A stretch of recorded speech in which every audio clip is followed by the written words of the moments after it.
welcome to this week's episode of Talking Skritt, a Guild Wars 2 podcast sponsored by Gamebreaker Nation. I'm your host, John, better known as Deo around Yak Spen, and we have a fantastic show for you tonight. Strongholds, sales, and gem store. Oh my. And it's all wrapped up nicely with loads of speculation. But first, let me introduce you to my fellow hosts. No cheap jokes this week about him and his twin Ryan Reynolds. Say hello to Jim. If that picture of Ryan Reynolds is on the stream, because I'm watching it right now, I'm going to be very cross with you, Deo. No, it's just a picture of you. I don't know what you're talking about. I'm going to be very cross with you in about 10 seconds, aren't I? Moving on. A man from deepest of space, and if his fighting style is anything like how he plays in Guild Wars 2, then I can safely say he has bought a lot of ships. Say hello to Roy. I'll have you know I've only lost 14. That's not bad. And Good defense there. I haven't lost that many. Yeah, I said tonight. And a writer for Guild Mag, a man who has a picture of Mr. McFeely as his background on his computer. Say hello to Aaron. Mr. McFeely? Oh, you can't not know. I don't know who that is. Oh my... Do you know who Mr. Rogers is? Yeah. He was the mailman on Mr. Rogers. I never watched Mr. Rogers. I'm aware of Mr. Rogers. Well, that was past Mr. his McFeely. time, or before his time, guys. There's actually a character called Mr. McFeely on a children's show. He's the mailman, yeah. Nobody thought that was weird. Well, it's an For old anyone show. that doesn't know, Mr. McFeely was the mail carrier in Mr. Rogers. So that's what I was going with. Like, nobody stepped in and said you might not want to name that character that.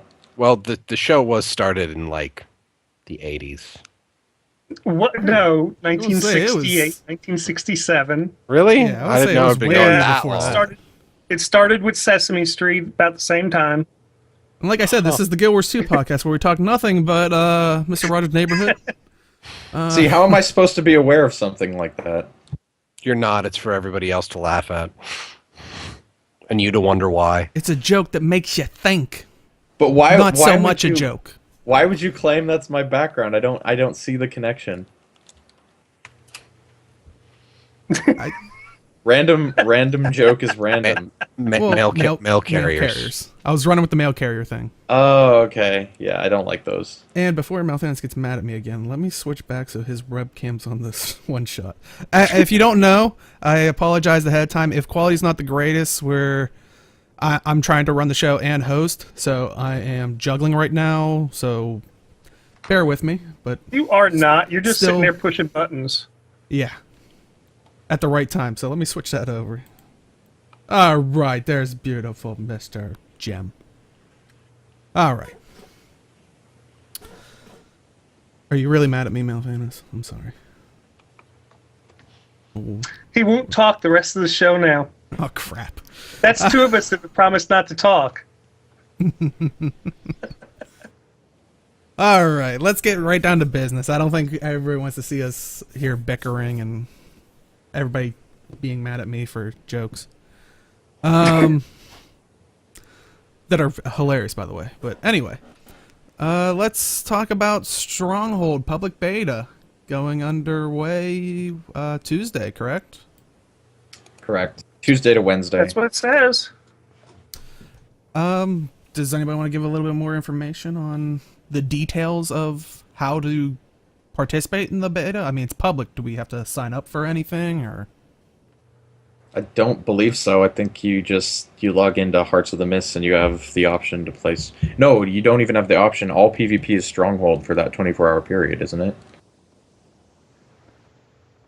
Like you can't play standard Conquest or Deathmatch or anything. It's all going to be Stronghold. Unranked matches are only... Battle of Champions Dusk will be a featured map to vote for. Oh, So- I thought it was just going to all be Stronghold. Well, That's- they say it's the featured map, and I think they clarified that like in unranked, it might be the only playable one, but they said if you want to do the conquest maps and whatnot, you can play ranked for that day. So, I mean, how do you guys feel about them doing that if that's indeed the case? I mean, being required to play ranked if you don't want to necessarily? Maybe you're not ready Or pay 200 gold for a custom arena. Yeah. I'm going to go with a big because, I mean, generally speaking, ranked is basically the same as, gameplay-wise, is the same as, unranked. It's just, people might, berate you for being a noob because that's what people do in ranked. That's the experience I got from League of Legends. So if you're willing to do that for a day, or you could just play Stronghold with everybody else that's just screwing around. So, and chat's saying it is indeed strong. Like unranked is going to be Stronghold for the whole day. But yeah, I think they're going by the basis of suck it up. It's only a day. I mean, we've all made it through the April Fool's one, right? So I from what I understand, some people couldn't make it through. Some people just didn't play that day. Some people were like, I can't handle this. I don't know. I'll probably jump in for a few matches. I was slightly worried. I was like, are you okay over there, Roy? Is there like a bee inside your little room there? Like, I'm just genuinely saying. Worried. I won't lie, and I know one person in our chat is gonna be mad about it. I enjoyed the April Fool's thing, to get off a little bit on a tangent. Though the next day, I did kind of wait till the reset. I was like, I want to play the game, and I just don't want to hear the whole time. But this isn't as, I think, intrusive. I mean, they're still able to play Conquest. They're still, able to play, all the stuff. Like, yeah, of course, ranked is the, serious one, the more serious game mode. But is a day gonna harm it? I mean... Yeah, I'm not terribly worried about it. Like, Well, I'll play the hell out of that.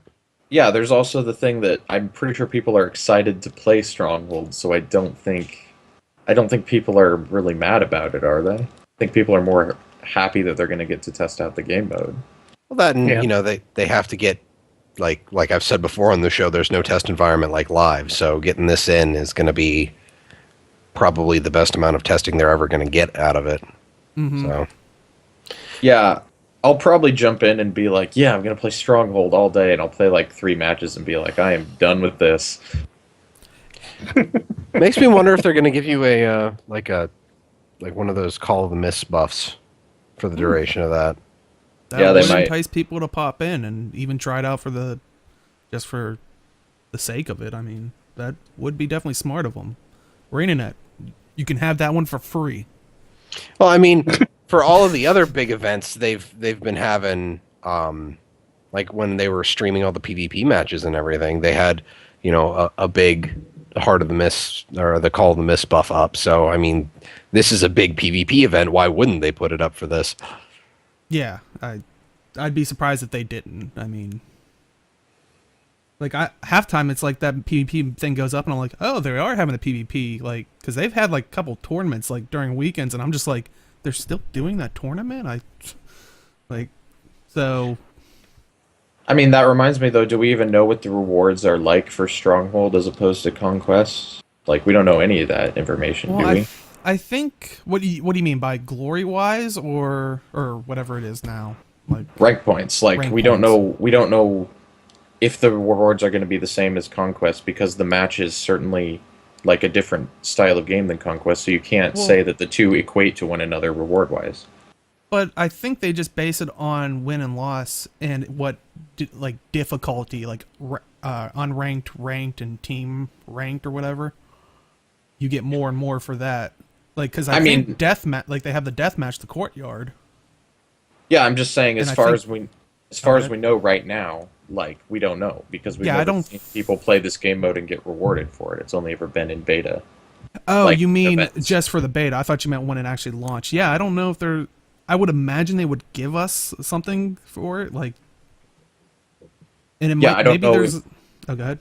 Like, who knows if they're going to reward us at all for their Stronghold matches on Tuesday and Wednesday? It would be enticing and good for testing if they, well, maybe not. I was gonna say if they doubled the reward for if you do Stronghold, that would get more people in, but that might also mean more people trying to farm and just being like, stand there and kill me, like finish the match. I want it to be the most optimal way possible. So maybe they will just keep it as like the, you know, how it's set now, which would be awesome, especially on top of the what is it, miss buff that they give. Call of the Miss? Yeah, that's it. Sorry, I was blanking. But I mean, are you guys gonna step foot in there? And also, Chad, are you gonna step foot into test and also maybe figure out your strategy of choice? Or I'm going in. I'll give it a shot. Yeah, I'll see where my engineer fits into the plan. Maybe I'll actually take someone other than my ranger into PvP. I'll say it is convenient because when they brought this up, we were talking on our forums about it. We might do it for our Tuesday event since it hasn't really been story and dungeons are Stale. still there. Like, yeah. Those are still the same as always. Yeah. Yeah, that's a thing. Yeah, Twigs again. I think you're right. People will play it just because it's new, but I think it's just going to be one of those things. If people they're going to just play it for a half hour to an hour and move on, or are they going to actually stick with it and play it for the whole 24 hours while they're on? Yeah, it just depends on how people get into it. Yeah, and chat's even saying people are going to play the Stronghold regardless, just because it's new content, and especially because we kind of have been starved for new content, waiting for the expansion. But also, it's like you said before, there are going to be those naysayers that are like, oh, this ruined my entire life, this one day of Stronghold. Yeah. Yeah, clearly. Like, what's the point in living anymore? Mm-hmm. You know what? I actually might I might have to screen cap some of the map chat from Heart of the Mist while I'm doing that, just to see if people are being really ridiculous just for the laughs later. And yeah, and I'm sure ArenaNet's probably prepared for that, because it's that situation where you're never going to please everybody, and you're not going to... People are probably going to deliberately be not pleased, so they could be like the hipster, the cool like, oh, I hated it while everybody else loved it. Yeah. So you're always going to have someone that probably hates something. But I think they're ready to say, yeah, of course, I'm sure they're going to be knowledgeable enough to weed through it all and say, these are just people moaning because they don't, they can't play their unranked all versions for this day. And then these people are like, oh, there's a general issue with the game mode, or, not working as intended. So, and I think they even said in that article, or when they're talking about it, after you go in there, hit the forums, so it seems like they'll be watching it. Give your feedback on it, and this might also be the moment where they're kind of seeing how people feel about it having its own separate queue, because people have been asking that as well. So, give your opinions on it, and maybe even think about how it would feel to have to play a conquest map in between maybe two strongholds. That that would change up your build maybe, or that way they can kind of get that kind of information, I'd feel. Yeah, I hope people figure out how to break it, because there's no way it's perfectly balanced at this point yet. And Twigs and Guns in chat room was wondering, it's just a stress test. That's one thing I couldn't find out, if it's actually, more of a stress test, or if it's actually testing the content itself. Well, I mean, it's kind of a bit of both, I would think. They're going to have the way to keep data one way or the other. They're going to get a stress test. I mean, like you were saying, it's people are going to play it because people love new things, but so they're going to be hammered with Stronghold matches. But I mean, I'm hoping that they're going to be monitoring a lot of this stuff. I wouldn't be surprised if we see a lot of ArenaNet tags floating out there. So they're going to be there watching everything. Yeah, I mean, it's over a 24-hour period, so it's probably more than just a stress test. What I'd call it is a beta day, rather than like a beta weekend or a beta, like a closed beta. It's just a beta day. Yeah, I mean, in the actual stress test when they were trying the PvE stuff, what was it, 2 or 3 weeks ago? They referred to it as a stress test. Here, I didn't see any mention of a stress test. I mean, I'm sure they're trying to stress it, but I think the main goal is to be able to run thousands and thousands of matches to see if something breaks in the code and the people find, glitches or bugs or. And to I'm see sure, if people like it. Yeah. Oh God, wouldn't that be bad if they're like, actually, we all just hate this. Can you? Yeah. No? It's a possibility. I mean, the Ugh. community at large hasn't been able to play it yet, just people who have gone to cons. So Don't do that. I don't want to see Colin Johansson frowned. That'd be a sad day. he won't frown. His smile will just falter like a tiny bit. And that will be a sad day. You're right. Yeah, chat makes a good point to see if people even understand it, like if people get what it's supposed to be and how to play it and stuff like that. That will ultimately come with time as well. So hopefully, I think that's also why they had that stream Friday. They used their Ready Up, which is their PvP stream, to kind of show the different like NPCs that are in there, the resources. Like they were trying to give everybody the basics ahead of time. So hopefully, people will pick it up fast and maybe even come up with new builds that make it better, worse, whatever. Because I think they even said that during their Ready Up. They're like, yeah, these are the builds we've been running.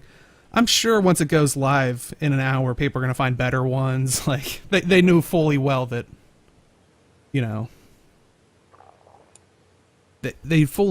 knew fully well that they wanted to have that happen because it's inevitable. And yes, I'm agreeing. Like I agree with Chad. It's better for stuff to break now. But the point of a stress test is mostly to stress the servers more than anything, or a particular feature. I mean, unless they're trying to make a game mode that's like higher numbers. That, and I mean, the whole point behind a stress test would be you get as many people hammering a feature as possible. So you get the dual test of can the server handle it, and as many test runs as possible so you can find the stuff that only breaks like because it's 6:42 on a Tuesday. Mm-hmm. Yeah, so it's all going to be hitting at once. So, while we're breaking down the doors in Strongholds, we're going to be trying to break down the doors on their servers and stuff so they can test that. I think that's the best way to put that. I mean, yeah, so I think we're all at least going to try it. So, hopefully to hear everybody's feedback next week and see how it turned out. What's that? I said I get off my bunny flag. Yeah, that'll be our goal, to get everybody off a ranked bunny. Well, Roy, you can just go into your finisher section and click the use random finisher button, because I'm sure you still have a crap ton of the ones from like Halloween and Christmas and stuff, right? The real PvP one, the only one I have that's a real PvP one is actually bunny rank. So yeah, well, yeah, we're hardcore PvPers. Oh yeah, totally. I'm a deer. You got me beat by a whole lot. Is that the second rank? Yeah. Yeah, deer. Yeah, I'm a team deer. Woo. Yeah. I want to get to bear just so it fits my Norn. That's how not much of a PvE I'm going to play hardcore that one day, and I'm going to get to dragon. Please. Do you have a time turner? Obligatory Harry Potter reference. That's the required one. Because like you kind of need one if you're gonna pull that off. I don't know what's worse, when you made that comment, or then I look over and I see the grin on Aaron's face about it. Harry Potter. He loved that moment. I haven't been on much this past week, so I have to catch up. Yeah. But I mean, if you're stopping by and just looking at the stream and like hearing you're liking the idea of Stronghold and maybe want to test it yourself on the 14th, and you don't have Guild Wars 2, there's a perfect time. This is a perfect time to buy it, because Guild Wars 2 is right now 75% off. It started April 10th and it goes till the 13th. And like I said, 75% off. I think it's both versions, like the digital regular version or whatever they want to call it, and the digital heroic, which just kind of gives you the deluxe in-game deluxe items from like the collector's edition or something like that. Well, the heroic edition, from what I understand, gives you a piece of the gem store armors that are based on Guild Wars 1. You can either get the Crichton set, the Primeval set, or the Profane set. Yeah, oh yeah, they changed that, like, what was it, like a couple months in or something? Yeah, that's what the heroic set does, and then I think the digital deluxe is still a separate upgrade. Oh yeah, the heroic, yeah, they got rid of the original game, but made the heroic like the base one, and so, yeah. Honestly, go to their site. There's a big banner that says 75% off. Go, But I think the interesting thing is, so you guys know, it's actually a really good deal because if you think about the storage that you get for $10, even if you've already got the game, it's worth the price. Yeah. And I mean, a lot of things have like kind of surfaced with this announcement of another sale. I mean. And I gotta ask you guys, why are they having so many sales? Are they... Because they've got to get enough people to buy the expansion. Yeah, they're growing their player base before they expand. They're just growing their player base to get the expansion. Well, not to mention that if they're going to be doing a lot of these public stress tests, and since they seem to be doing it, if they seem to be doing things in an interesting way where you can actually get into the beta events using your standard login. So they're throwing the client files at us already. We have everything downloaded to our computers, basically.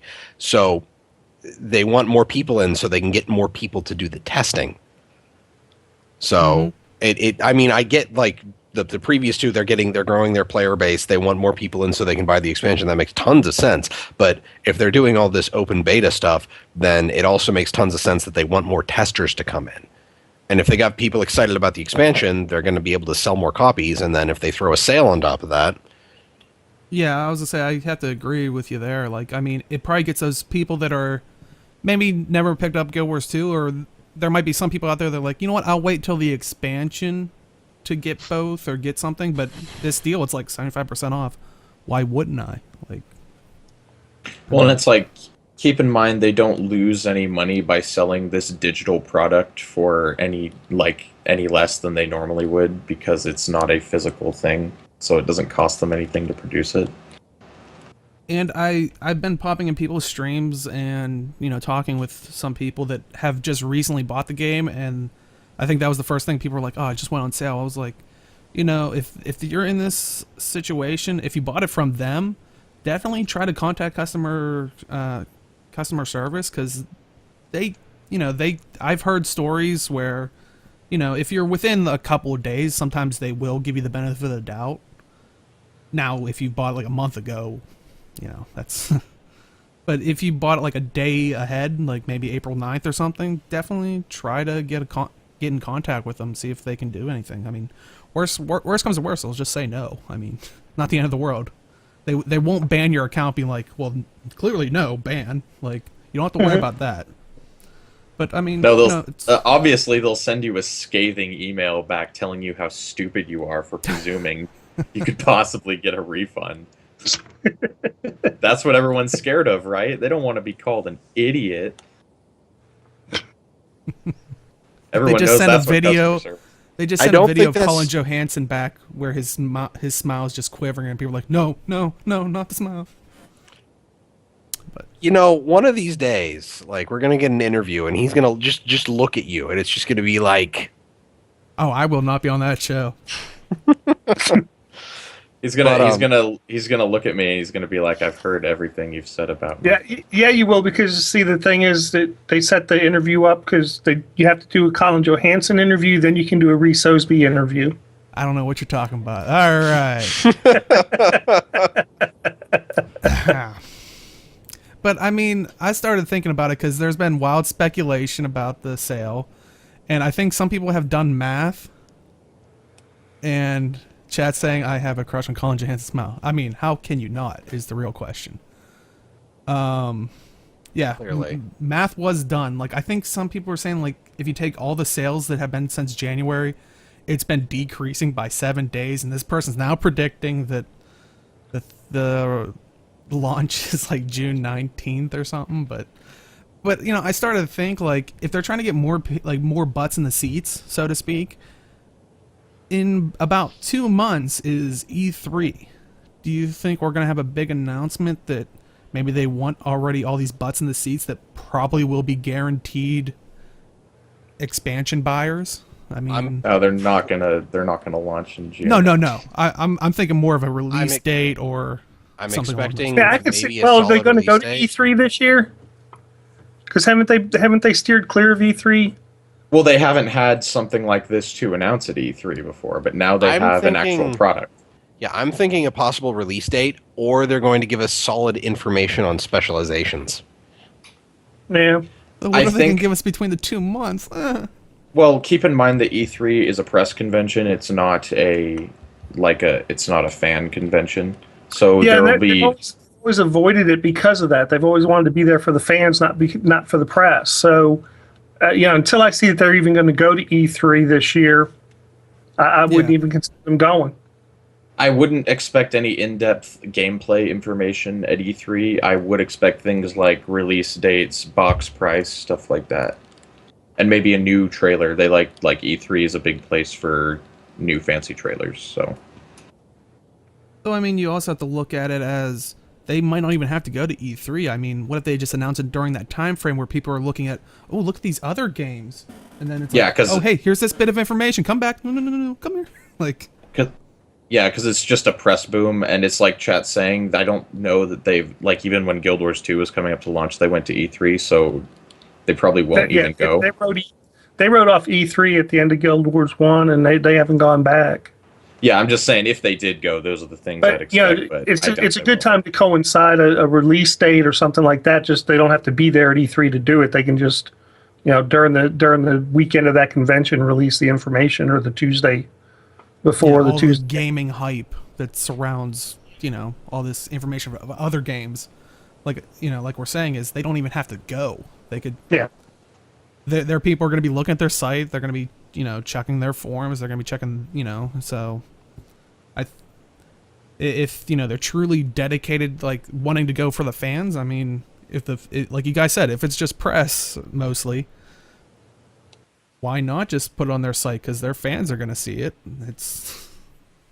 So I mean, I'd like to see a big announcement within that 2 months, because it definitely seems like they're trying to get more butts in the seats, and that's just my tinfoil hat theory there. I don't.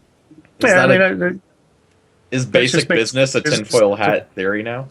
Well, I'm If they thinking were doing with- it somehow in a nefarious way, then maybe it would be a tinfoil. But like, this is just like Aaron said, it's basic business here. So fine. Yeah, I mean, no the tinfoil. only other thing that they could possibly do is to give a free copy of Guild Wars 2 away with like a double pack. do a double pack. Give Oh, one to yeah. your friends. That's love the only double other thing I could packs. see they could actually do that would drive the sale of the expansion. I don't know. Every time I think of a double pack, I think of 2 Steven Seagal movies, and that might not be a good way to conclusion to jump to. I don't think I've ever actually seen a Steven Seagal movie all the way through. Just watch one, and you've watched them all. Pretty much. I don't think I want to. But before we continue, let's talk about our sponsors. Game Breaker Nation. If you like random banter, I mean, we're kind of like this even in channel. We're probably more sporadic in channel. We're trying to be a little more on the ball, but you can see how much that fails. But, if you like just talk with people about games in general, I mean, beforehand while I was setting up everything, we were talking about, random games. Roy was talking about Elite Dangerous. Aaron was dropping video, but I think that's due to my internet. But yeah, we're always in our TeamSpeak channel, or server, and all within different channels. So we're a gaming community, so we go to multiple games. We have World of Warcraft, both Horde and Alliance. Of course, Guild Wars 2, Elder Scrolls Online. I mean, that's gone by to play if you're looking for a good group. I believe they're Daggerfall Covenant. And I'm getting made fun of for, apparently I said Word O Warcraft. See, I can't even say that, so no, I couldn't have said that. You say Word of Warcraft every time. All right. It just amuses me. Final Fantasy XIV, I think within like last month, I thought they announced a release date for their expansion, or I know they're coming out with an expansion, so it's like, if you're interested in any of these games, definitely head on over to GameBreakerNation.com, sign up, and join all 1, 2, of the guilds and play with a good group of people. But back to Guild Wars 2 and what we're all here for. Gem store items have been released. No, I said ESO at the beginning, so Anyway, see, chat's trying to derail me. See, I like to talk with chat and stuff. See, we get off. No, that's Aaron. That's I Aaron. was gonna be fair. To be fair, that's me. I know. I pick on John in chat throughout the show. But all right. And just Arlie, there was a problem with ArenaNet and E3. I'm not sure what it was. I'll have to get back to you on that. But there is a reason they don't go to E3 anymore. What stays at E3? What happens at E3 stays at E3, basically. I think. Yeah. Possibly this is all allegedly. We're getting this from chat, so we're not bashing on anyone here. But supposedly E3 complained about how they ran their booth, and that it was more of a press-focused convention. So, which might be right in line with what we were saying, was they like to be more for the fans. But like I said, that's allegedly. This is kind of the first I don't really heard what of their it. statements were at the time, so that's why Yeah, so we're not 100% sure on that, but so, and like we said, nowadays the internet's easier to use than ever. Everybody has like a phone that they can easily get the internet. They don't need to be at E3, so. But let's talk about Gem Store stuff. So we had 3 things come out. The Balthazar outfit. What did you guys think about that? And I think I have pictures of it. Yep. And I have it on like a variety of the people. So did you guys like this? Did you pick it up? Insta buy. And you can see it on I like, did. a char there. I didn't buy it. Blasphemy. What about you, Roy? I bought paint for my my ship in Elite Dangerous. Oh, it doesn't help the conversation at all. Oh, you're killing me, man. You're killing me. Well, it's a really cool outfit, but I don't need it. Understandable. But the real question is, what if you do? Like, I suppose my char could use it, because I don't really care how my char looks okay, but it could be better. But I don't know. My only problem is it's kind of difficult with char, especially if you have one with, like, I have a char engineer, so I have medium armor, and basically the legs and boots mean nothing.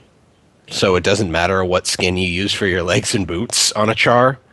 I don't really know for the other armor sets for light and heavy, but it looks good on a char, and I honestly think they did a really good job with it for all of the races, and I'm really happy to say that female models did not get stuck with boob plate. Yeah, a couple of them were female ones I deliberately picked out. Let me see if I can... I don't think that... Actually, that might be one. But yeah, you can't really tell. You just have to tell by the posture I'll they're say it's standing. badass on char. I like it on char. A lot of people are liking it for their chars. Now will people put it on their char if they've got the mohawk on their char, so it covers their mohawk? I don't know. You can remove the helmet, so you can. Yeah. Though I will admit, removing the helmet looks really weird. Mm-hmm. Because, everything else is like all crazy molten skin and everything, and then, you just have your head sitting there. And it's just odd. There's like a really big... awesome on char. It really does. That's one of the best. That's one of the better pieces I've seen for Char. Yeah, that's for like it's probably the best outfit they've come out with. Like So I mean, are you? Well, it seems like me and Malthana, or me and Jim, actually bought it. Aaron and Roy, are you? Aaron, you seem like you're like, I really don't need it, but will you get it? I mean, has it enticed you? Like, yeah, it's definitely there if I need to make a character look that way, but like I'm not averse to buying it. I just don't need it. I think it's cool. It's worth the money, I'd say. Yeah, yeah. I'm not a big armor buyer. I just haven't, done it in the game. But this here is actually something I might buy just for the look, for particular parts of it. Even the flaming tail, Char. Remember, it is an outfit, so it's all or nothing, except for. Oh, really? Well, He's like, well, screw it. I was gonna say, just so people know. I was thinking it was armor. Yeah, just so people know, it is an outfit, and outfits in the game are all or nothing. You can hide, if it allows it, shoulders and helmet and stuff like that. Yeah. Mostly, usually just as the Gloves. helmet. Oh, yeah, and the gloves, yeah. And I mean, if you're not planning on using your like getting your revenant up to 80, this might be good leveling armor. I mean, it's nice and flat, like fancy, and so, It's a not starter skin. and in chat, worth every penny. So yeah, you don't have to worry about constantly using transmutation stones. So it might be a good thing to just throw out there and Yeah, save outfits for your are awesome revenant. for leveling. Yeah. Yeah. Now I see. Maybe we should have had Arlie on here with the next two things. In the gem store, they had the mini red panda. The red panda, I'll buy that. I mean, what are you guys thinking about? Like, I'm just not a miniature person. The red panda, I'll buy that. Moose, meh. But the red panda. I like my Dolyak. Yeah, I was gonna say, I got golden pig. I what else do you need? Now that you're showing the screenshots of that mini red panda, it might be because it's just blown up, but I can kind of see what people were talking about with the kind of low res looking graphics on it. Oh, and as you're talking about the pictures, I do want to make clear that these are from Dolphy. So thanks to Dolphy, Dolphy.net has a lot of the Guild Wars 2 stuff, and she's a wizard.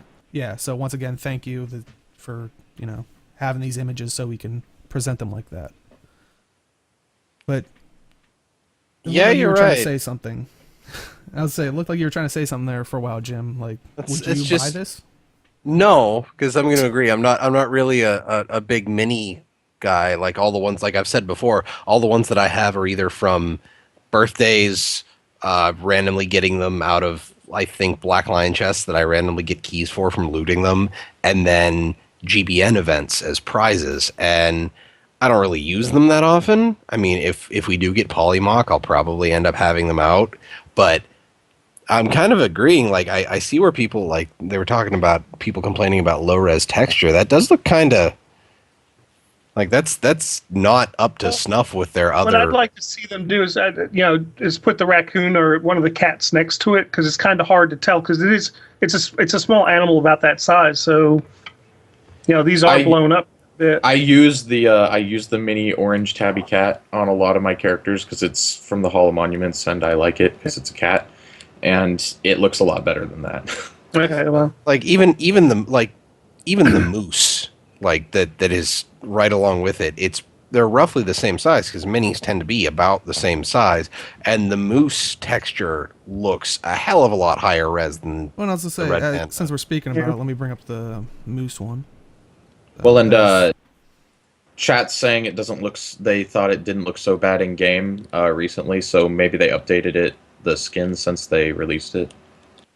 Oh, there's one way to fix that, or one way to check that, I should say. Yeah, I think it boils down to, like, I'm just not a minute. Like, I don't really collect the miniatures unless it kind of drops, or from the Black Lion chest or something like that. But I do see our resident mini expert already bought the red panda in chat. So, if you are listening, did you buy the moose as well? That's the big question. You need to have them all. If you want a detailed texture comparison, though, just look at like the really small details on the moose's horns, the kind of indentations and just the detailed texture in the moose's horns. It's really well done, and the red panda just doesn't measure up, I don't think. Oh, yeah, I can kind of see what you mean. Let me see if I can get back to the.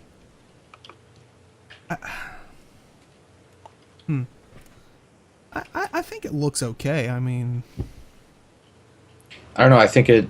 Yeah, I agree with Malthanis. I think it's not quite up to snuff.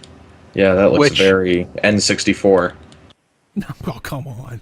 And there's nothing wrong with the N64. That was a little cruel. I was gonna say that's nowhere near N64, but yeah. Though granted, it's no golden pig. Would be a lot better. No, I'm just. No, jeez.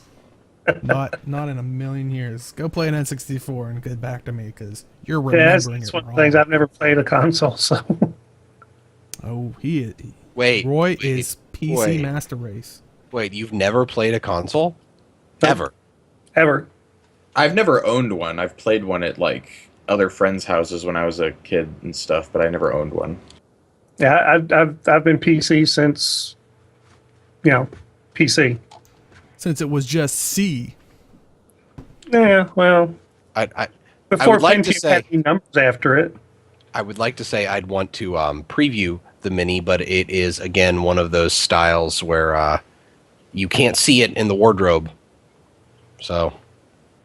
And chat's having a discussion about Dolyak and Llama. I mean, yes, you can fight that out, but just know you're fighting for second place. It's Golden Pig on first, so just... The Golden Pig is an eyesore. Oh, you're an eyesore. Oh. I'll take it. Shots fired. He didn't say the Golden Pig wasn't an eyesore. He just said that I was too. So remove your cam. And if I'm an eyesore, it might be a good idea. Remove camp, kick from guild. No, just watch our numbers plummet because apparently you're the heartthrob of the group. So No, it's got to be Jim because he's Ryan Reynolds. Everybody loves Ryan Reynolds. Wasn't Ryan Reynolds like the sexiest man alive or something one time? I heard that on the internet. Sure. Sure, That's Jim. That's Jim, everybody. Yeah. Believe it.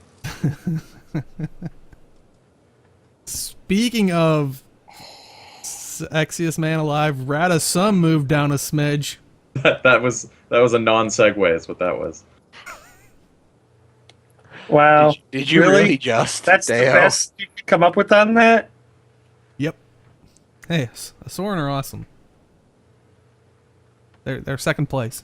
I've tried several times. I've concluded that it's impossible to make and mail Asura that's visually appealing to me. Like, other people might like them. I can't get behind them.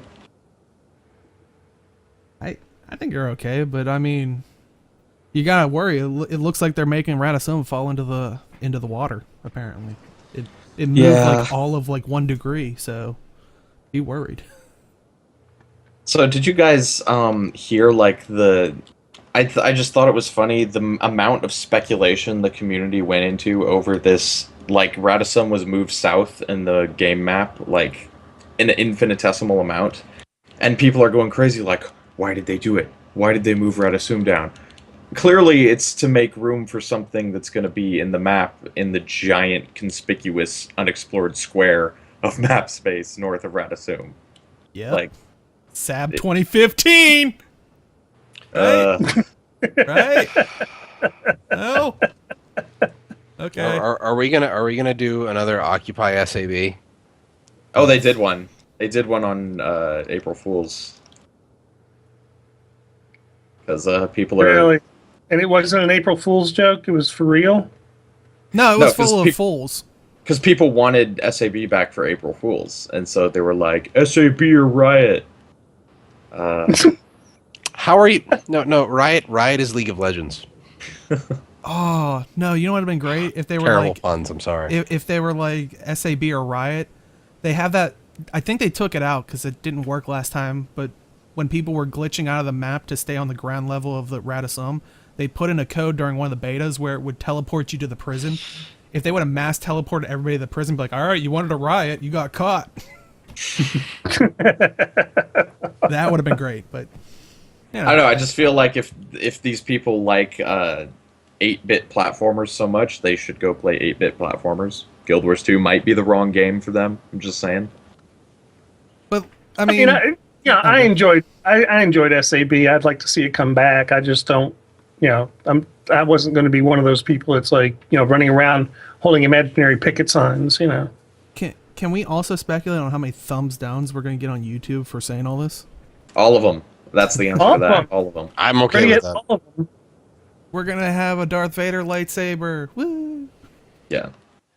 No, but like Radisson moved down just a small bit. I think the only thing to account for is, like Aaron's saying, is they're adding new zones, and like we said earlier, we pretty much already have all the files, so I'm sure this has been adjusted, and that was the reason for it. Or not all the files, but the majority. It just looks like the amount that it got moved is probably just, like a border area that they had to add so that it was a block off. So honestly, I'm hoping that they do, like, this is something that World of Warcraft did. I hope they do a pre-patch, like like a week, 2 weeks, 3 weeks before the expansion drops. They drop all of the content that would affect us, like right now, before moving into Maguma and getting into all the new expansion content. So, we'll be able to mess around with specializations and everything. So basically, it would be one big open beta or pre-launch beta, I guess you would say, of all the content that we'd have access to right then. Kind of like a stress test in and of itself. And I'm kind of hoping for, because I remember playing the pre-launch event for Wrath of the Lich King with the undead invasion for World of Warcraft, and that was tons of fun. So I'm hoping we see like Mordrum invasions all over the place, all over Tyria. Didn't they try that with Scarlet? We had people in the beta and people that weren't in the beta. Did anybody check to see the update that week to see if everybody got the same update? The same number of files? Because if you did, well, I would imagine, because all it did was like you used the same account, like you didn't have to go on. Right. So to me, they would already put all this data is there already for everybody.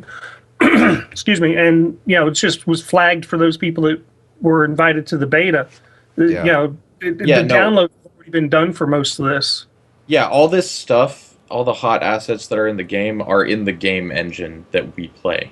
We just don't have access to them. Mm-hmm. I'm assuming they'll, whenever they do their like extended closed beta down the road, we'll just be able to log into our client and go to that stuff if we have beta access.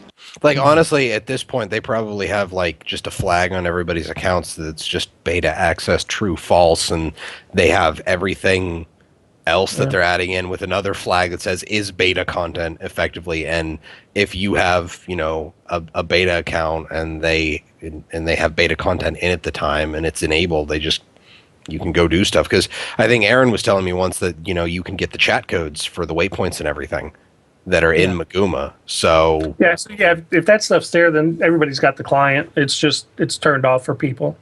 Not to mention, like, it wouldn't matter what your login is because you patch before you log in. Right. So they would have to download the files to every instance of the game because they can't guarantee that it's someone with a beta thing logging in or not. So your wish is already there. You've already pre-patched. Well, I was going to say... Well, I mean, like, release the stuff before... Sorry, go ahead, Dale. No, I was going to say, we should look at the positive side of Radisson moving down a smidge. We're that much closer to Cantha. I'm out. Did he just? He did. One of the teeth in Colin Johansson's smile just cracked. As he gritted his teeth. Oh my god! I pissed off my dogs for that, but it was worth it. That made Colin Johansson clench his jaw and his smile so much that one of his teeth cracked. Oh no! Oh god, that was I thought of that halfway through. I was like, I gotta get to this. Sorry. Anyway. Now that's a decent segue. Now you got to do that each time, though. Yeah, but I'm going to be out of breath, but I will be in shape. But I mean, yeah, is there anything like, there's just little news on, it moved down a little bit, but it's just to accommodate for the map sizes, and it wasn't even that much. But what I was talking about, Roy, is like we have the assets, and that's fine. I mean, like they actually make the content available. Like before the expansion releases, we can access specializations, start earning mastery points and stuff like that. Oh no, they do that. No. Well, you'll be able to do it. They'll just all get retconned on launch. Well, it's one of those things where it depends on what they do release, because generally speaking, if they give you, like, however they're going to explain the specializations, it's either going to happen before the expansion releases or at the very beginning of the expansion. So, but we don't have any information on that because they've given us nothing about the specializations other than they exist. So, and Druid. That's it. We've got Druids definite. We know the Necros get a greatsword. We're pretty sure that Engineers get a hammer, and then but we don't know their name. Right. Well, people are saying Chronomancer for the Mesmer, what with the shield and everything. So I'm thinking that's a good name for it. What with the like clock animations on the spells from the trailer, but everything is everything is speculation. Yeah, the specialization speculation. Say that 10 times fast. But it's all speculation right now, and yeah. Well, I mean, like you're saying, like you were saying before, like there needs to be some kind of like background or I mean, Druid kind of makes sense. Like we're going towards the Maguma wastes and stuff like that, and like Druids in Guild Wars 1 were known for kind of being in that area, and so it kind of makes sense. Like, are these other specializations? And to that extent, how is the Revenant going to fit in? Like, is there going to actually be a story? Like, we were talking about this the other night, where the other professions kind of have the basis of, they have their roots in Guild Wars 1 professions. It's been 250 years. It's kind of all melded together. Like certain ones have melded together type of thing. I mean, are they going to do the same thing with Revenant, or are they going to have like a backstory for it? Like, and I mean, that kind of brings us to our kind of final topic of like a lore speculation. Speculization? Yeah. Is that a word? What? It is now. Here, I'm gonna throw my stealth mechanic. Speculization. I'm sorry. Hey, good. Talking Skritt, making new words since 1983. Yep. I think it's been 1982, 3, and 4. Like, we just kind of switch around. We were starting different things. I mean, but anyway, that's just a running joke. That's why you should join Game Breaker Nation for running jokes. Like speculation. You got to catch them first, though. All right. So, I originally typed up like this theory that I was having with. Basically, I titled it "Thoughts for the Story of Guild Wars 2: Heart of Thorns and Beyond." Like, it's probably going to take place. Yeah, I'm already speculating on after the expansion. Yes, that's right. We've had enough room today that we can actually get into lore discussion, which is what we did before the expansion news dropped. So we can finally get back to doing that at the end of the show. Yeah, and this might have spoilers for Guild Wars 2 as it stands, but the other stuff is I'm gonna say speculation again. Just keep doing it. Speculation. That's it. Speculation. Now I'm totally derailed. Razah. Like, none of this is like guaranteed. Like it can't really be a spoiler. This is stuff from Guild Wars 1, Guild Wars 2, and how we're kind of basing the possibilities for Heart of Thorns and following. So, some backstory that you'll probably need is, if you don't know, there has been a character from Guild Wars 1 named Razah, who was a hero that you could acquire in, I think, at the end of Nightfall. I think I... Nope. And if you see now, I have the concept art up and stuff like that for it. But go ahead. I was just saying, yeah, it was the end of Nightfall after you defeated Abaddon. You could go get Razah. Yeah, and it's kind of interesting. If you've played Guild Wars 1, you'll probably know, but if you haven't, this was kind of... This almost seems like, now looking back at it, they're almost them playing around with the idea of Sylvari and like their culture, their nature of it.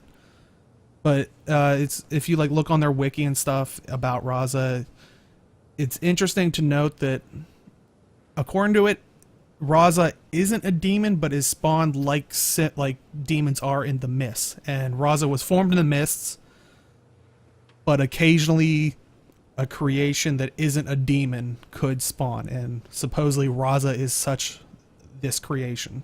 He's a thing that no one really knows what they are. But the interesting thing about him is that he spawned from the mists, and he can, in Guild Wars 1, Razah can be any profession you want him to be. You can change his profession at will. And that, basically that mirrors what the Revenant can do, in that you can channel these different legends, and these different legends represent different schools of, different types of magic and different ways of fighting and stuff.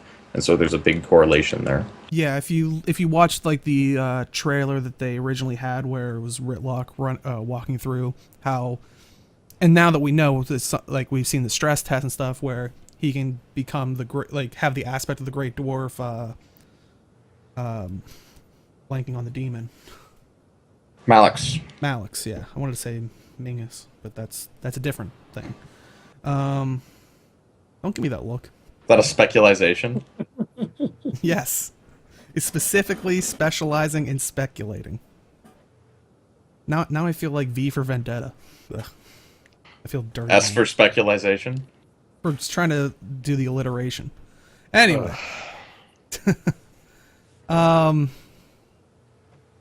yeah, we're trying to make that comparison between Razah and Revenants in general. Because, yeah, Revenants have that ability, like Aaron was saying, hopping between these different professions of sorts. And it comes from the mist as far as we know. I mean... But, I also see similarities with the Sylvari. Like, one time when you're with Razah, he actually says something about, you find him in, I think it's Domain of Anguish? You find him in the heart of Abaddon, which is in the Realm of Torment, but is not part of the Domain of Anguish. Yeah. The Domain of Anguish is a separate part of the Realm of Torment. Yeah, wibbly wobbly, yeah. There's a lot of bad stuff going down. Wibbly wobbly speculation. You're never gonna let this go. No. Something here, that's something fine. there, speculation. Alright.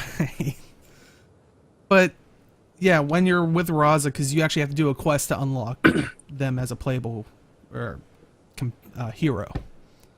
And it says, like, these plants are fascinating, are they not?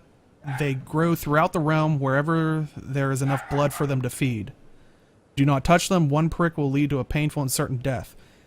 It's interesting that there's already these, like, vines or something that are consuming things. Could this be a remnant of the last dragon cycle that we already know about? We don't know if gods were prior to them and there's a constant cycle, or this could be literally the third step in the cycle. We don't know how far the cycle goes back for dragon god. What plant is that quote referring to? You say Dragod what? No, not Dragod. If that's in the game, we're all done for. But I also started thinking, could this be reference? They make reference to Razah has a weapon in game called Razah's Nightmare in Guild Wars 2. Is that a reference to something that happened to him in Guild Wars 1? Like, does he have a nightmare himself? Which could be another parallel to the Sylvari that have the player character Sylvari, where we have our dream, but we have the nightmare. And, I mean, Razah is, like I said, I think it very much was their attempt or early attempts at a Sylvari culture, just because it has it kind of has that like no clue innocence, like born out of nothing type thing that the Sylvari do. Born fully formed, basically. It just Yes. doesn't start as a child and grow. It's born in its adult form.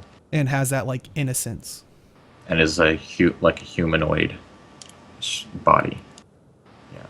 And you find out by talking with him during quests and stuff, like I think his one quest is actually called Finding a Purpose. That very much sounds like how the Pale Tree brings your player character into the world and says, this is your story, like this is your purpose, go do it. I mean, it's kind of interesting. The one point I kind of have hooked onto with this is Razah, and the idea of the Revenant is something that's been created by the Eternal Alchemy. If you consider it that way, it's not something that we've created. It's not something that the NPCs have gone out and done.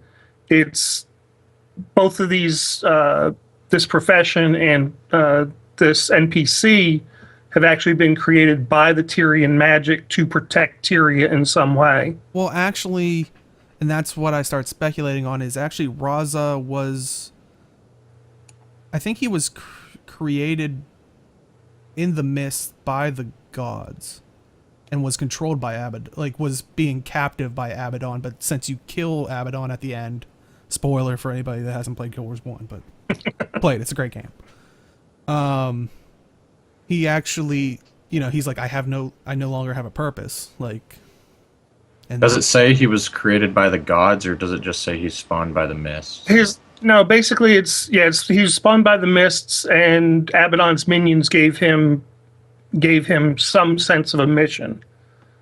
But really his creation just came about from the mists, and like you said, the Eternal Alchemy creating him for a reason. He doesn't know what that reason is, and basically anybody that could provide him with a reason, he worked for. That's why that was the whole point of us taking him on as a hero, was it gave him a mission, it gave him something to do. He became our helper. Yeah, I think Razah ties into both the Sylvari and the Revenant in that he's a precursor. He's kind of their precursor to both things. I think they got a lot of ideas for both those things from Razah, like the fact that Razah is a thing of the mist, and the Revenant is their power comes directly from the mist. What's interesting is that what we're gonna find out in the expansion? It's like, hey, good news, bad news. You Sylvari are all dragon minions, but you're all Revenants, huh? It's like, give and take. Well, I mean, I meant more like design philosophy wise. I don't know. I think that would be a good plot twist. I think we've had enough plot twists. Oh. So, I mean, we don't have to get Shyamalan up in here. What a lot of people don't understand about the Revenant, why the Revenant is such a revolutionary player class, is that all the classes thus far are classes because of the Bloodstone, which basically, long story short, it limits the amount of the different types of magic a person can wield, so that you have to be, that's why we're tied to a specific class. Before the Bloodstone was a thing, everybody could wield all types of magic they want. The Revenant, however, doesn't get their power from the magic in the Bloodstone, it gets its power from the Mist, which is different. So theoretically, that's why the Revenant can channel all these different things and use all these different schools of magic, because it's not limited by the Bloodstone, which lore-wise makes it more powerful than pretty much any other class. Obviously, they have to balance it in-game with the other classes, but technically, story-wise, Revenant's way more powerful than everything else. You make that face, Deo. I don't want Revenants to be the next Death Knights. No, I know, I totally agree. But I found the quote where I was talking about was, I've been alone for ages. I'm Razah, created from the mist, but has no memories of his creation. Like, what if that's something that is it something that naturally happens, or is it tampered with? Like, You just made me really scared that Ritlock's gonna come back and we're gonna be like, dude, what happened? He's gonna be like, I don't remember. Like they're just gonna write that off and just be like, yeah, he's back. I don't know. I don't know, lol. He's like, it would be like one of those things like a time thing where it's like I just went into the hole and all of a sudden I just popped back out into the waste. Like, Actually, he's going to come back and say, I talked to this guy, Razah. I don't know. He just said, here you are. And that dude is there you go. cray. I'm hoping Ritlock is like. I'm actually kind of hoping for some kind of weird time dilation kind of thing with Ritlock, so he's stuck in the mists for like hundreds of years or something. Just wait, are we having a Dragon Ball Z like time chamber? Like he's like, I've been training for 100 years. I'm ready. well, not necessarily like training for hundreds of years, but it's just we have Super Groundhog Day, Saiyan hair for Char. after all It's a this time, thing. what he does. that's the thing is they put the Super Saiyan hair in for the Char. He's actually been training for hundreds of years. That'd be great if he came I back quit. with Super Saiyan hair. That'd be Yeah, fantastic. no, please no. I don't want to see that hair. There's already that haircut exists on one NPC, and it's the one in the Silver Waste for the event that unlocks the waypoint for Pac-Man. I don't want to see that haircut on any other NPC. I don't even like seeing it on players. I know it annoys me on players too. But I think the correlations we see between Razah's personality and his build, like that he's a fully formed human-esque creature, are more correlations in design philosophy rather than like the actual lore. And the actual lore correlations we see are more as a Revenant. I think it'll be revealed that Razah was the first Revenant. Yeah, I definitely think Razah's more tied to the Revenants than he's like, oh yeah, by the way, I'm also like the father of all Sylvari. Just saying, just throwing that out there. But I think when John, because we've been playing around with this theory for like a couple weeks, John wrote up a giant thing on it. But I think one of your ideas was that Razah could have been the gods' attempt at minions of their own to counter the Elder Dragons, since Elder Dragons and the gods, as far as we know, are sort of like the yin to one another's yang. They're equivalent entities that don't mix. And the gods, as far as we know, like you go to their realms and they have their minions kind of, but not a lot of them. Like Grenth has his Reapers and Balthazar has his Eternals, but there's not like a ton of them, you know? There's just a little bit. And these Razah might have been their idea for like foot soldiers, I guess. Mm-hmm. I mean, and that's the thing is, like, as you read, like, you know, I'm Razah, I was created for the mist. Abaddon bound me to this plane, so if he wasn't made there, he was put there and forced to stay there by magic, you know, whatever. And his minions blessed him with that knowledge to fulfill a great purpose. And like Aaron's saying, what if that was his purpose, is to maybe hopefully be this perfect attempt at foot soldiers? Or Well, you see, my thing is, in that set of statements, it really shows that the other gods had a different plan for him. Abaddon stepped in and said, you stay right there. I want to watch you until we know, you know. I kind of get the idea that the gods didn't know what to do with them. And I'm sure people eventually in the comments or whatnot will be like, well, you know, they said, like, when we saw that statue in the Derman Priory of like Abaddon, and they said don't worry about it. I'm like no, don't believe them. Every little bit of information from Guild Wars 1 and 2, it's all gonna make sense. Hey, read all those books. What was it? All of them. They said they wanted to blow up Lion's Arch at the like 6 months into the runtime of Guild Wars 2. So I can totally see them playing the long game with everything they're doing. They've got a long game for everything. Well, and you know, like when you have a writing team, you'll sit around, you know, in your little conference room and you'll throw out an idea and they'll be like, oh, that's a really good idea. We'll definitely use that sometime later. And they write it down and it goes in a pile of papers. And you never know when it's going to come back up. You know, they might be waiting for the right moment to write, you know, whatever idea in. So you never know when you never know when an idea came up as opposed to when it was launched. Yeah. Right. The one thing that I'm really intrigued by, and that's we have literally no information about the other times the dragons have risen, right? Next to no information. yeah, we have vague information from the Tome of Rubicon, which is an ancient dwarven tome. But other than that, and I think we know it's a thing. That's yeah, basically it. Yeah, we and I know that think there was elder races, but the only ones that we can talk to have been dumbed down. The the not Jotun. Jotuns, yeah. Like, So- yeah, the Jotuns' written histories didn't survive, and they're too like moronical now to make written histories. The Tome of Rubicon, I don't know, is it in Guild Wars 2? Does it still exist, or was it lost? I'm sure it's somewhere in like the Prior. The Whispers probably have it. Yeah. So basically, it's one of those things where we have no written information about the cycle of gods and dragons other than it exists.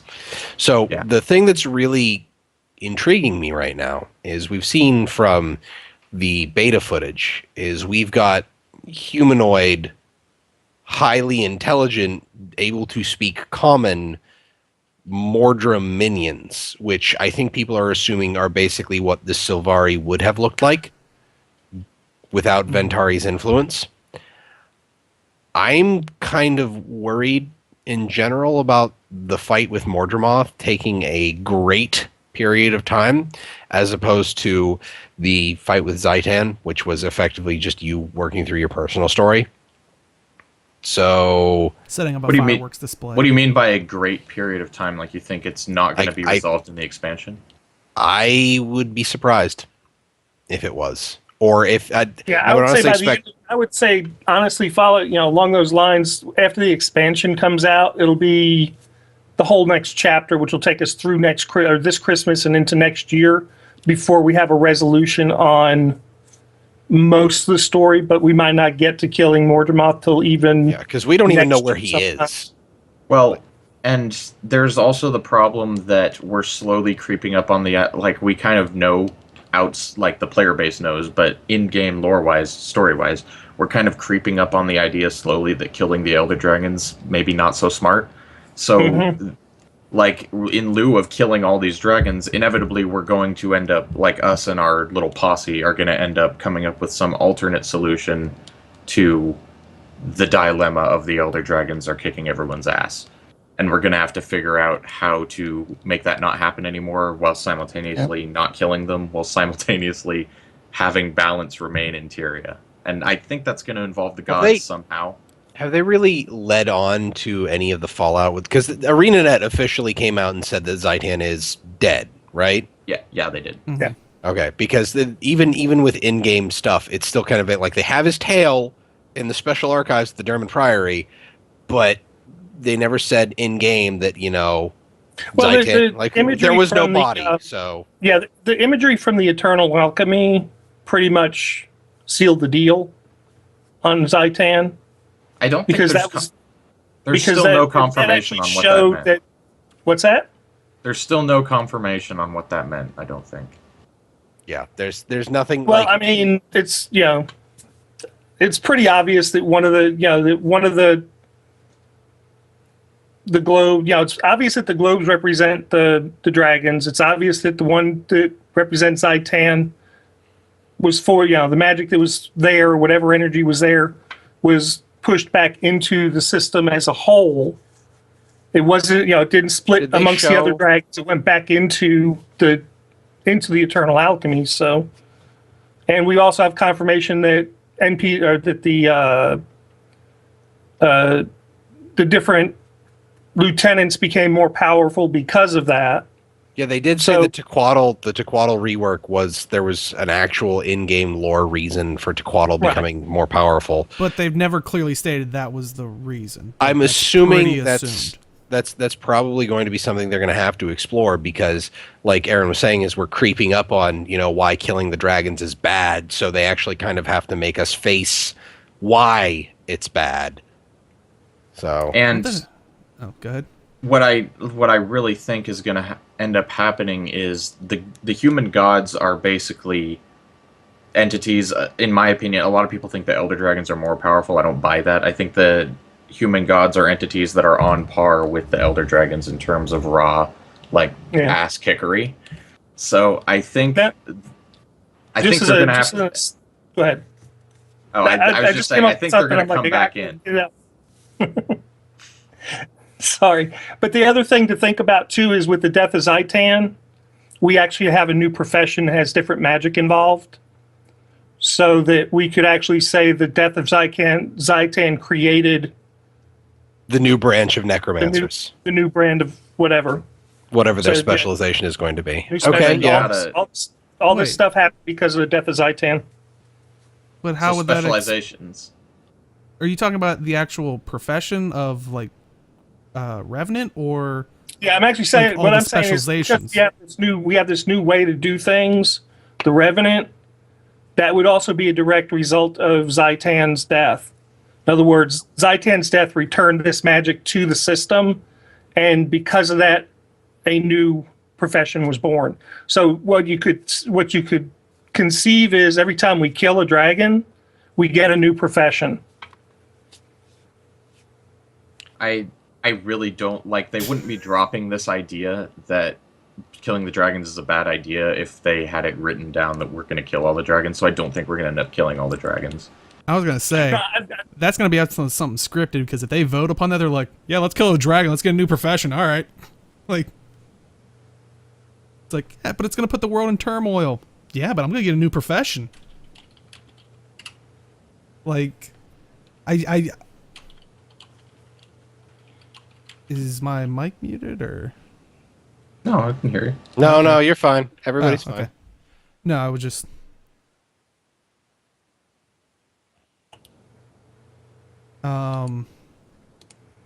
Is there a sound problem?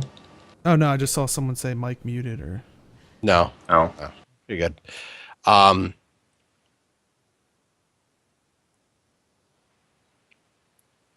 was, I'm thinking about, like, it's possible, like, the whole thing with the Death of Zaitan being the added in stuff, but going on the chat question, the Wyvern. Well, Deo, you played the beta. What did you think about the Wyvern fight? I thought the Wyvern fight was fun. I definitely like the mechanic where if you are able to, deplete its defiance bar or whatever, it makes the fight way easier. Like, I mean, when we first got in there, like, people were missing that like window of doing that, and it made the fight longer and more difficult.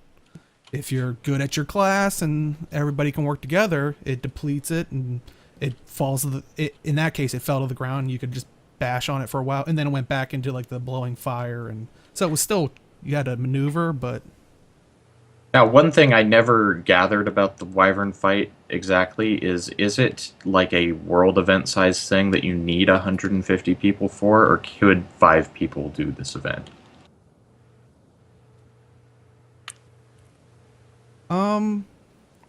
I don't know. I think the one time I was trying to get in with like 3 people left because it was like at the end, I couldn't get to it in time, but it probably would just take longer. Is there a timer on the event, or? I have to remember. I think there was. I don't know, I have to go back and look at the video I have. Shameless plug. I have them highlighted. Blah blah blah. Chat says that the Wyvern scales to the amount of people who show up, so it's not like a world event, is what I was wondering. Oh no, it definitely wasn't a world boss. Okay. Now, I do have a question. Did you see any failures to kill it, or were they all successes? Or don't you remember? Every single one I was in was successcul. So, Oh yeah, clearly, because you're amazing. I'm just wondering, get good, kid. I'm just wondering if there was some kind of penalty for failing. I think there was X amount of time to get on the like helicopter to take you up to that landing, but I don't think there was a failure. Like, there had to be. Some groups failed at PAX, but there had to be some kind of time limit because, like I said, it revolved in the rotation of it revolved with the events on the ground, so it would have to have some kind of time limit. Maybe the only time limit was if it makes it so far in the lower part, like events that lead up to it, it will kick you out of it. But I don't remember a time limit on it. Because I'm wondering if, like, they'd have because I know that they've been trying to make it so that you completing events changes things. So I'm wondering if you fail killing the wyvern, if it'll do like, if they'll add it in doing like strafing runs of the area or something, because that would be, you know, more incentive to do stuff other than just getting in there killing a boss for loot. I was gonna say, we are going for an hour and a half. There's no way we'll get through this lore, and I thought we would with so little information we had. How about, And we beat the lore topic to death. I think. Wait, we got a covered lot it into the pretty lore. Yeah. We got a lot of stuff. We didn't go into your dissertation, but to be fair, all that first page is background. You wrote a Super thesis, specu- guys. Yeah, it's pretty bad. Well, Yeah. I mean, if people want to let us know in the comments, we'll wrap up, but we'll probably do an after show so we can still, you know, take questions, because I see people in chat are people in chat No, are Seth, talking. we don't really are a role play. we're pretty much just I'll play. go with the flow, but anyway, like we can I talk write an about that RP out. column on Guild. Although we do have some video of some of us, well, one or two of us, well, What? Deo, Jonathan role What? playing the bar in, where was that? Down in oh, it's South Sun. South Sun. Yeah, he was down there. Role playing with somebody. Wait, I mean, we video had of that? I don't remember that. Yeah, Dabio was out there. That We- ain't me. we That's do. Dabio. I don't control. Oh, that. we- We've do play played a lot of WW WW. together. Yeah, we do Uh, WW together. Roy in WW is a treat. It is something to be experienced. This man gets angry. And, But like and yes, like I said, we'll wrap up. If people want to hear more about this, like speculation on the Razah topic, leave comments. We'll have it on our YouTube and whatnot. But we'll wrap up. We'll be doing an after show, so you know, people in chat. This is why you have to come live. We'll probably stick around for a little while and you know, talk it over. But let's go to wrapping up mode. That is my segue right there. But yeah, as always, I'd like to thank everybody for showing up. I'd like to thank the chat for coming out. And for people watching the VOD, tune in live. We're here every Saturday, 4 p.m. Eastern Time, 1 p.m. Pacific. Bar technical difficulties, but we'll be around there. As some people might know, game breaker time, so give or take 15 minutes. And if that doesn't mean that, 30 minutes. But anyway, Aaron, where can you be found on the internet? I That's not write. Aaron. There we go. So wait, are we doing me or Jim? You. Okay. I write at guildmag.com. For the dude who was asking about RPing earlier, I do an RP column now every week, so definitely look at that. And I'm on Twitter at Guild Wars Monk.